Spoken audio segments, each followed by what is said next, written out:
원리로 이해하는 양쌤의 중학교 과학인강 10. 식물도 숨을 쉬어를 공부하겠습니다. 우리는 숨을 쉬는 것을 호흡이라고 흔히 얘기하잖아요. 오늘은 이 식물의 호흡에 대해서 공부를 해볼 거예요. 식물은 싹을 틔우고 또 생장하고 꽃을 피우고 열매를 맺는 등의 많은 생명활동을 하고 있는데 이런 모든 생명활동에는 에너지가 필요하겠죠. 그러니까 이런 생명활동을 하기 위해서는 에너지가 필요하고요.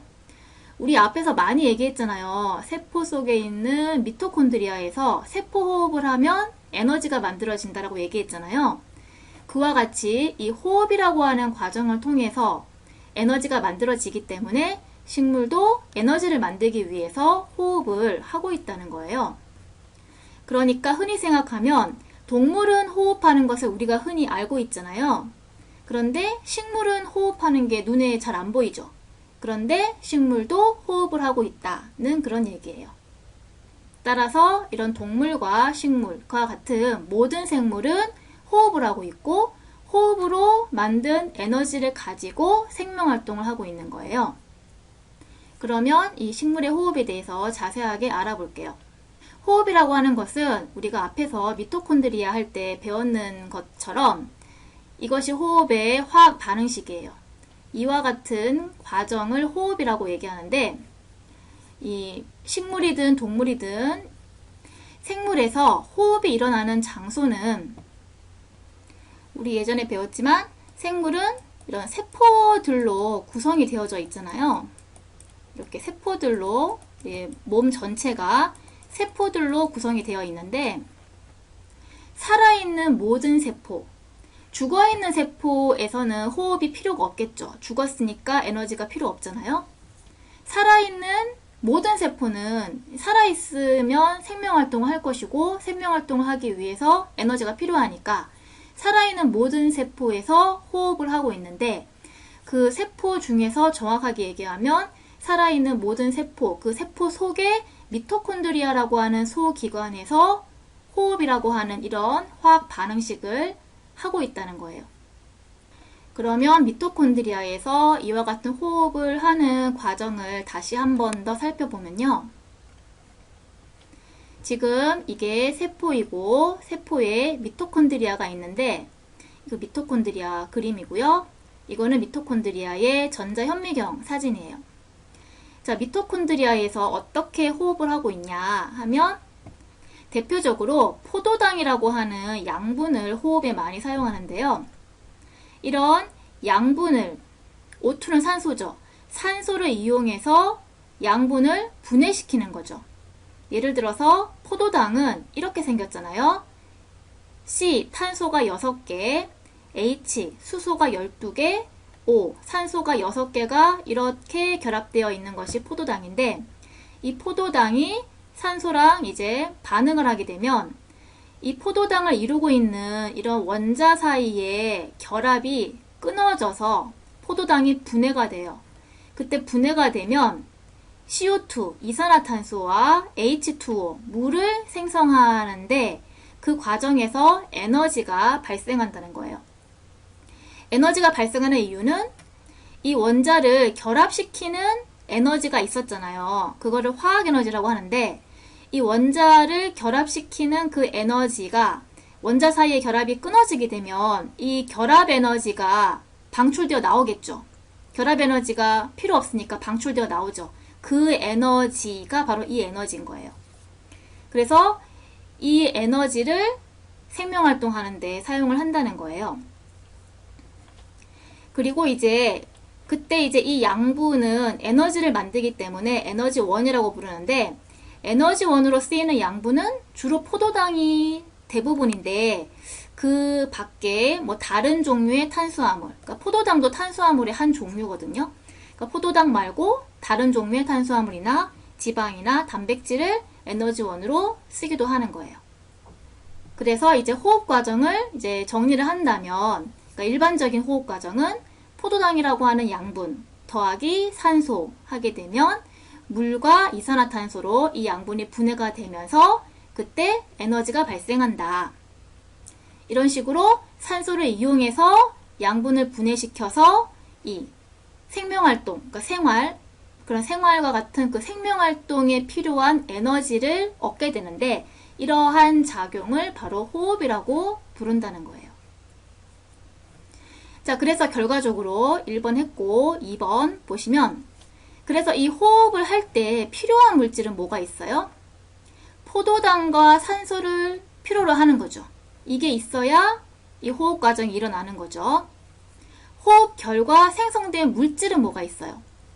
호흡 결과 물, 이산화탄소, 에너지가 생성되는데, 에너지는 물질이 아니죠.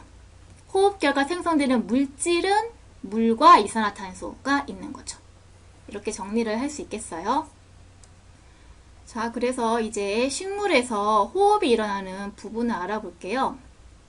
식물은 이 그림처럼 잎, 열매, 줄기, 뿌리 등의 식물 전체에서 호흡을 하는 거예요. 그때 이제 호흡을 한다는 것은 이 호흡의 화학 반응식에서 보시면 알겠지만 산소를 흡수해야 되겠죠. 그리고 호흡 결과 발생한 이산화탄소는 방출을 하겠죠. 그와 같은 호흡을 하게 되는데, 식물에서 호흡을 가장 많이 하는 장소는 잎의 주로 이제 뒷면에 있는 기공이라고 하는 구멍, 이 구멍공이죠. 구멍을 통해서 산소를 흡수하고 이산화탄소를 내보내는 그런 호흡을 가장 많이 하고 있고요. 그리고 그 외에도 이 줄기나 열매를 보면요, 표피에 작은 구멍이 있거든요. 이 줄기도 쭉쭉 갈라져서 이런 구멍들이 있잖아요. 열매도 구멍들이 있고요. 이런 것을 피목이라고 하는데요. 이런 피목의 그 구멍을 통해서 산소는 들어가고 이산화탄소는 나오는 호흡을 하게 되는 거예요. 그리고 이제 식물의 뿌리도 마찬가지예요. 식물의 뿌리에 표피와 뿌리털, 그러니까 표피 부분을 통해서 결국 호흡을 하는 거죠. 표피가 가장 겉에 있는 껍질이니까. 그래서 이 뿌리에 표피와 뿌리털을 통해서 마찬가지로 산소는 흡수하고 이산화탄소는 방출하는 호흡을 하게 되는 거예요. 그러면 이 식물의 호흡하는 부분에 대해서 애니메이션을 볼게요. 식물은 생명 활동을 유지하기 위해 산소를 받아들이고 이산화탄소를 내보내는 호흡을 합니다. 식물의 호흡은 잎, 줄기, 열매, 뿌리 등 식물체 전체에서 일어납니다. 식물의 호흡은 주로 잎의 기공에서 일어나는데, 기공을 통해 산소를 받아들이고 이산화탄소를 내보냅니다. 또한 열매나 줄기의 표피에 있는 작은 구멍인 피목을 통해서도 호흡을 합니다. 잎이 없는 겨울에는 피목을 통해 호흡을 합니다. 그리고 뿌리의 뿌리털이 기체 상태의 산소를 흡수하여 호흡을 합니다. 자, 그러면 식물이 호흡하는 것을 실험을 통해서 확인해 보도록 할게요. 그래서 학습지 2번에 호흡 결과 발생하는 기체 확인 실험이라고 하는 거 있잖아요. 이거를 이제 실험 영상을 보도록 할게요.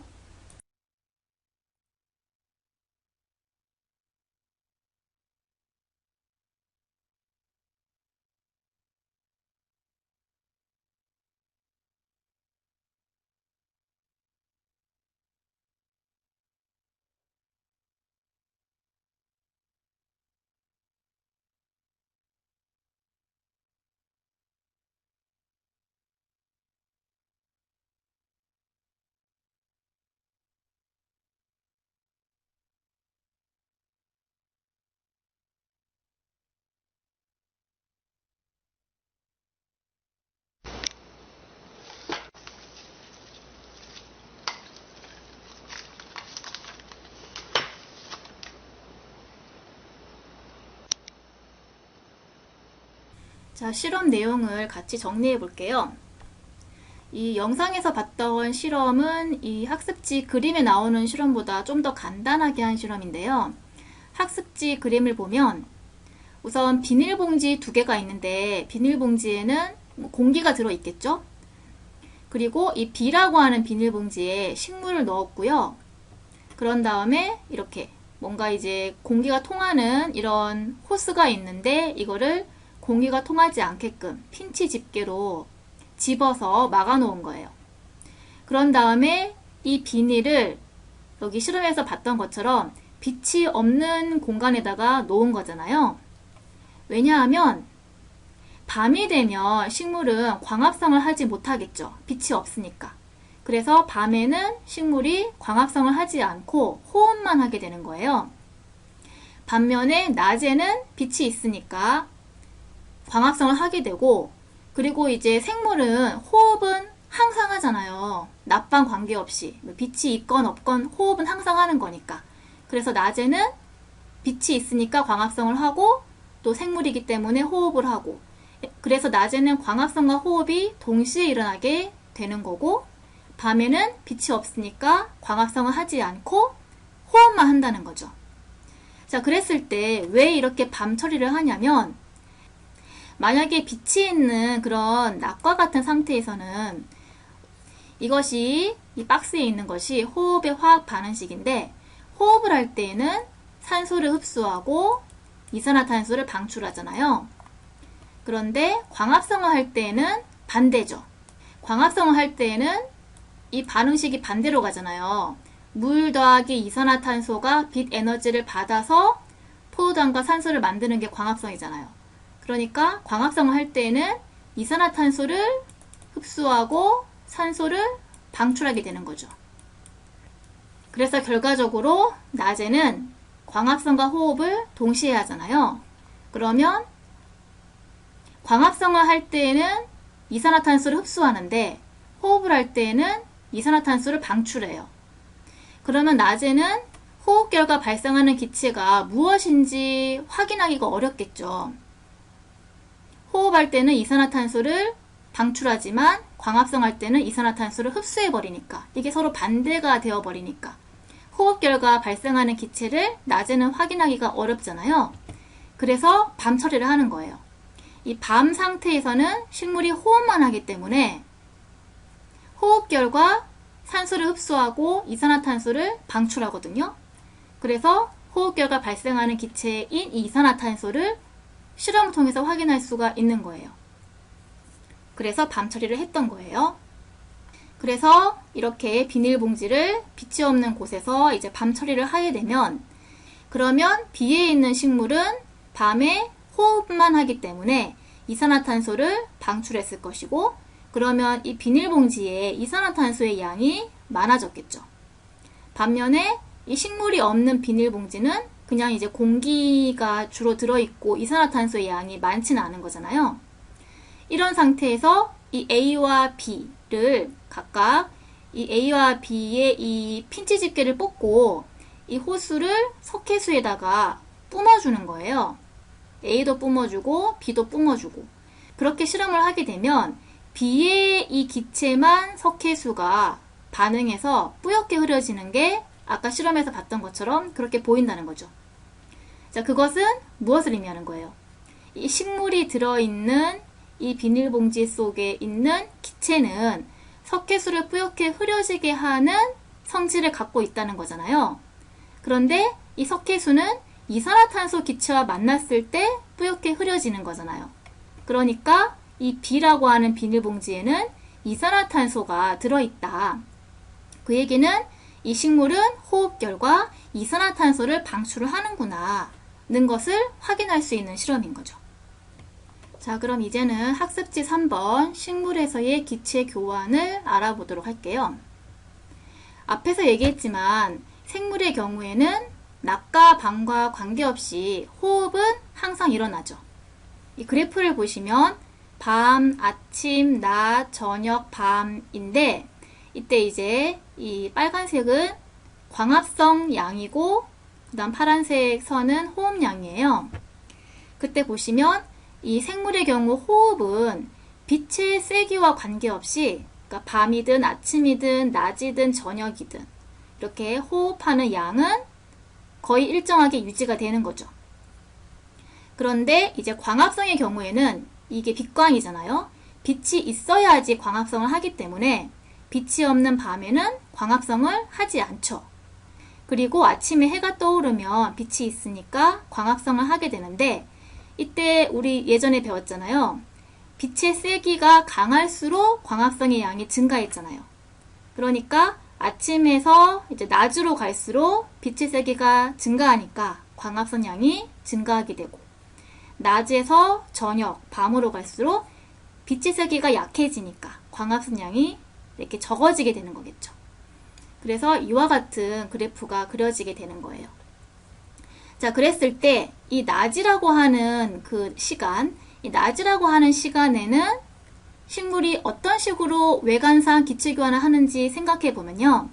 지금 낮이라고 하는 시간을 보면 광합성 양이 호흡량보다 더 많잖아요.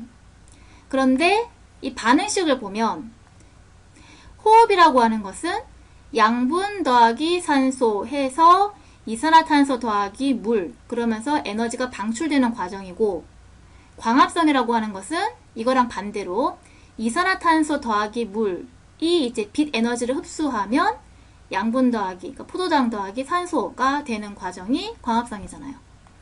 그래서 결과적으로 호흡을 할 때에는 산소는 흡수해야 되고 결과 이산화탄소는 방출하게 되는 건데, 광합성은 반대로 이산화탄소가 필요하니까 흡수해야 되고 결과적으로 발생한 산소는 방출하게 되는 그런, 이렇게 이제 호흡과 광합성은 기체 교환이 반대가 되어지는 그런 과정이란 말이에요. 그런데 이제 낮에는 광합성 양이 호흡량보다 많다는 거예요. 그러면 이 그림처럼 되겠죠. 이 식물의 잎이 있는데 이제 식물의 잎에서 호흡도 하고 광합성도 하잖아요. 그때 이제 광합성을 할 때는 이산화탄소를 흡수하고 산소를 방출을 한다고 했죠. 호흡은 반대로 산소를 흡수하고 이산화탄소를 방출하잖아요. 그런데 낮에는 빛이 강해서 광합성 양이 호흡량보다 더 많아요. 지금 이제 화살표 이 굵기가 그러니까 발생 양을 얘기하는 거죠. 그러니까 광합성 양이 호흡량보다 더 많으니까 결과적으로 외관상으로 봤을 때에는 이 식물에서 어떤 식으로 기체 교환을 하겠어요? 낮에는 결국 이산화탄소는 지금 광합성을 할 때 이산화탄소를 흡수하는 양이 많은데 호흡 결과 방출하는 이산화탄소의 양은 더 적으니까 외관상으로 봤을 때에는 이 식물이 이산화탄소를 흡수하게 되어지는 것이고, 그리고 산소의 경우에는 광합성에 의해서 발생하는 산소는 많은데 호흡에서 흡수하는 산소의 양은 더 적잖아요. 그러니까 외관상으로 봤을 때에는 낮에 산소를 결국 방출하는 그런 셈이 되는 거죠. 그래서 낮에는 이산화탄소를 흡수하고 산소를 방출하는 기체 교환이 일어나게 된다는 거예요. 이번에는 밤의 식물의 기체 교환을 알아볼게요. 밤에는 빛이 없으니까, 이 밤을 보시면 밤은 빛이 없으니까 광합성을 하지 못하고요. 호흡만 하게 되는 거죠. 그러면 호흡 과정만 일어나게 된다는 얘기잖아요. 그럼 어떻게 돼요? 호흡만 하기 때문에 산소는 흡수하고 이산화탄소는 방출하는 기체 교환을 하게 되겠죠. 그래서 결론적으로 보면 낮과 밤에 이 식물의 외관상으로 보이는 기체 교환은 반대가 되는 걸 볼 수 있죠. 낮에는 이산화탄소를 흡수하고 산소를 방출하잖아요. 밤에는 반대로 산소를 흡수하고 이산화탄소를 방출하게 되는 거죠. 그러면 이제 낮과 밤의 기체 교환에 대해서 애니메이션으로 정리해 볼게요. 낮과 밤에 따라 식물체에서의 기체 교환이 어떻게 달라지는지 알아봅시다. 낮에는 광합성과 호흡이 동시에 일어납니다. 하지만 광합성량이 호흡량보다 훨씬 많기 때문에 광합성에 필요한 이산화탄소의 양이 호흡 결과 발생하는 이산화탄소의 양보다 더 많고, 광합성 결과 방출되는 산소의 양이 호흡에 필요한 산소의 양보다 더 많습니다. 따라서 낮 동안 식물체는 이산화탄소를 흡수하고 산소를 방출합니다.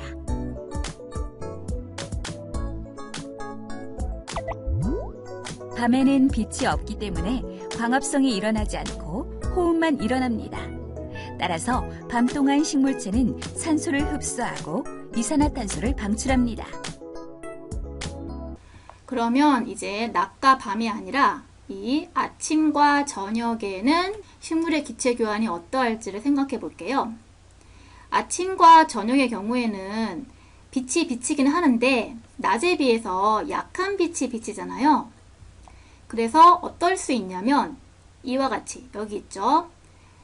광합성 양과 호흡량이 같아지는 그런 시점이 있을 수 있죠. 그리고 보통의 경우에 광합성과 호흡량이 거의 비슷한 걸 볼 수 있잖아요. 그래서 이 아침과 저녁에는 약한 빛이 비치기 때문에 광합성과 호흡의 양이 비슷해요. 그러면 결과적으로 광합성을 할 때 이산화탄소를 흡수하고 호흡결과 이산화탄소를 방출하는데 이 양이 비슷한 거예요. 그러면 외관상 이산화탄소의 출입이 없겠죠. 그러니까 방출한 이산화탄소의 양만큼 또 이산화탄소를 흡수하기 때문에 결과적으로 이 식물 자체의 그 전체 토탈에서 외관상 봤을 때에는 이산화탄소의 출입이 없는 거잖아요. 산소도 마찬가지죠. 광합성 결과 산소가 발생하고 호흡을 할 때 산소를 흡수하는데 이 두 양이 비슷하단 말이에요. 그러면 외관상으로 봤을 때 산소도 출입이 없는 것처럼 보이겠죠. 그래서 이제 이 빛이 약한 아침, 저녁에는 광합성과 호흡량이 거의 같기 때문에 외관상으로 봤을 때 이 두 기체의 출입이 없다라고 얘기할 수가 있겠어요. 자, 이제 이렇게 해서 우리는 식물에서의 광합성과 호흡을 다 배웠는데요. 이제 마지막으로 표로 두 과정을 비교하면서 정리해 보도록 할게요. 우선 일어나는 장소를 보면요. 광합성의 경우에는 세포 속의 엽록체에서 광합성을 하는 거죠. 그런데 이제 그 엽록체는 이게 초록이잖아요. 엽록체가 초록색을 띠기 때문에 엽록체가 들어있는 세포도 있고 들어있지 않는 세포도 있잖아요. 엽록체가 들어있는 세포는 초록색으로 보이겠죠. 그래서 이렇게 뭐 식물이 있을 때 초록색으로 보이는 그 부분은 엽록체가 있고 거기에서는 광합성을 한다는 거예요. 반면에 호흡의 경우에는 살아있는 모든 세포에서 에너지가 필요하기 때문에 호흡을 하는 거고요. 정확하게 얘기하면 그 살아있는 세포 속에 있는 미토콘드리아에서 호흡이라고 하는 그런 화학 반응식을 하는 거죠. 일어나는 시간을 보면요. 광합성은 빛이 필요하니까 빛이 있는 낮에 광합성을 하게 되고요. 호흡은 에너지가 필요한 거니까 항상 해야 되는 거죠. 기체의 출입을 보면요. 이 반응식을 보면 광합성의 경우에는 지금 이게 광합성 과정이잖아요. 광합성은 이산화탄소가 필요하니까 흡수하고 그 다음에 발생한 산소는 방출을 하는 거겠죠. 호흡의 경우에는 이 과정이잖아요. 호흡은 산소가 필요하니까 산소 흡수를 하고 발생한 이산화탄소를 방출을 하겠죠.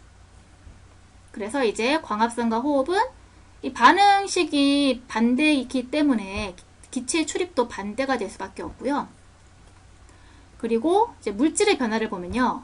물질은 우리 무기물, 유기물 배웠잖아요. 이때 이제 뭐 기라고 하는 것은 기운이 있는 거니까 생명체는 기운이 있죠. 그러니까 이 유기물은 이제 기운이 있을 기운이 있다니까 생명체가 만들어내는, 그러니까 이제 이 식물이 광합성을 통해서 만들어내는 것이 바로 이 탄소가 들어있는 물질이잖아요. 탄소가 들어있는 양분이잖아요. 이렇게 생명체가 만들어내는 탄소를 포함하고 있는 물질을 유기물이라고 얘기하고요. 그 나머지 것들은 이제 물, 공기, 광물 같은 거는 보통은 이제 탄소를 포함하고 있지 않는 물질인데 이런 것들을 이제 없음물을 써서 무기물이라고 얘기하는 거죠. 그랬을 때 이 이제 화학 반응식에서 물질들을 보면요. 포도당은 당연히 이제 생물체가 만들어냈고 탄소가 있는 유기물이고, 산소는 탄소 없죠. 무기물. 이산화탄소는 탄소가 있지만 얘는 생명체만 만들 수 있는 물질이 아니잖아요. 그러니까 얘는 무기물에 속하고요. 물은 탄소 없죠. 무기물. 그래서 지금 양분은 유기물이고 나머지 산소, 이산화탄소, 물은 무기물에 속한단 말이에요. 자, 그랬을 때 광합성은 물질이 어떻게 변하는 거예요? 광합성은 이산화탄소 물이라고 하는 무기물을 이 양분이라고 하는 유기물로 변화시키는 과정인 거예요. 반면에 호흡은 양분이라고 하는 유기물을 이산화탄소와 물이라고 하는 무기물로 변화시키는 과정이죠. 역시 서로 반대가 되는 거 볼 수 있고요. 에너지 관계를 보면 이 광합성의 경우에는 이산화탄소와 물이라고 하는 이 무기물이 빛 에너지를 흡수하게 되면 이 이산화탄소 CO2죠. 물은 H2O죠. 거기에 있는 그 원자들이 이렇게 합성이 되면서 포도당이 되는 거잖아요. 그러면 흡수했던 이 빛 에너지가 이 원자들을 결합시키는 화학 에너지로 바뀌는 거예요. 결과적으로 빛 에너지를 흡수해서 이 양분의 화학 에너지 형태로 에너지를 저장시킨다는 거죠. 그래서 광합성은 에너지를 흡수해서 저장한다는 그런 과정이고요. 호흡은 반대죠. 호흡은 에너지가 어떻게 돼요? 이 양분에 이 저장되어 있던 이 에너지를 산소로 분해시키면서 에너지를 방출시켰잖아요. 에너지를 발생시켜서 그 에너지를 생명활동 하는데 쓴다고 했죠. 그래서 호흡은 이 저장되었던 에너지를 발생시키는 그런 과정인 거죠. 그래서 역시 에너지 관계도 광합성과 호흡은 반대가 되는 거예요. 이렇게 해서 광합성과 호흡의 비교까지 해서 식물 단원 여기까지 수업을 마치도록 하겠습니다.